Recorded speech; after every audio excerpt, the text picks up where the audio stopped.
Welcome to Telugu one news. నేను మహాలక్ష్మి. వాలంటీర్లకు Jagan shock, బాబు భరోసా.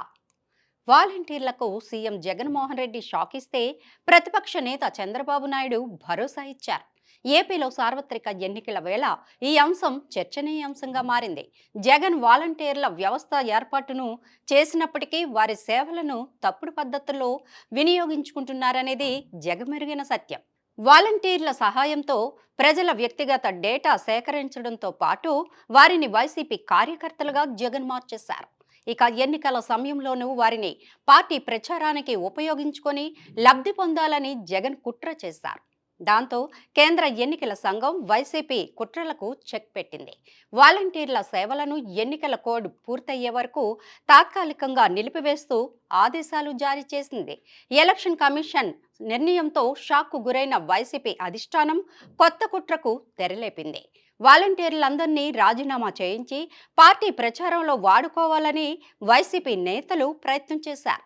ఇక కొందరు వాలంటీర్లు ఉద్యోగానికి రాజీనామా చేయగా మెజారిటీ వాలంటీర్లు ఇదంతా వైసీపీ కుట్రలో భాగమని గుర్తించి రాజీనామాకు ససేమిరా అన్నారు.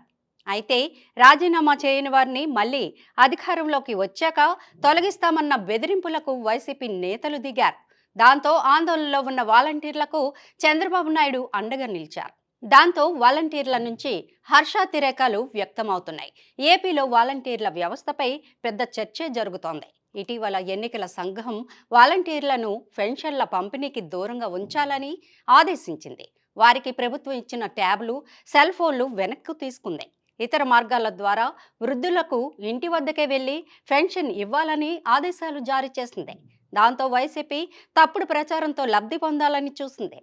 వృద్ధులకు పెన్షన్లు ఇవ్వకుండా తెలుగుదేశం, బీజేపీ, జనసేన పార్టీల కూటమి పెన్షన్ల పంపిణీని అడ్డుకుందని తప్పుడు ప్రచారానికి తెరలేపింది. వృద్ధులకు, నడవలేని వారికి ఇళ్లకు వెళ్లి పెన్షన్ అందించాలని కేంద్ర ఎన్నికల సంఘం ఆదేశించినా ఆ ఆదేశాలను అధికారులు పక్కన పెట్టారు. ఇక టీడీపీ అధినేత చంద్రబాబు పెన్షన్లు ఇవ్వకుండా అడ్డుకుంటున్నారంటూ వైసీపీ నేతలు అసత్య ప్రచారాన్ని చేశారు. దీనికి తోడు చంద్రబాబు ఫిర్యాదుతోనే సచివాలయం వద్దనే పెన్షన్లు ఇవ్వాలని ఎన్నికల సంఘం ఆదేశించిందంటూ వృద్ధులను మండుటెండలో మంచాలపై పెన్షన్ కోసం తీసుకెళ్లి ఆ ఫోటోలను సోషల్ మీడియా, వైసీపీ అనుకూల మీడియాలో విస్తృత ప్రచారాన్ని చేశారు. తద్వారా కూటమి అధికారంలోకి వస్తే వృద్ధులు, పెన్షన్దారులు ఇబ్బందులు తప్పవని ప్రచారం చేసుకునే ప్రయత్నం చేశారు. ఇక వైసీపీ నేతల తప్పుడు ప్రచారం వల్ల పెన్షన్ల కోసం మండుటెండల్లో వెళ్లి పదుల సంఖ్యలో వృద్ధులు మరణించారు. ఒక పక్క ఎన్నికల సంఘం వృద్ధులకు, నడవలేని వారికి ఇంటింటికి వెళ్లి పెన్షన్ ఇవ్వాలని ఆదేశాలిచ్చినా తప్పుడు ప్రచారంలో వైసీపీ లబ్ధి పొందాలని చూసింది. వైసీపీ కుట్రలు ప్రజలకు అర్థం కావడంతో మొదటికే మోసం వస్తుందని భావించి వైసీపీ ఆ డ్రామాకు స్వస్తి చెప్పింది.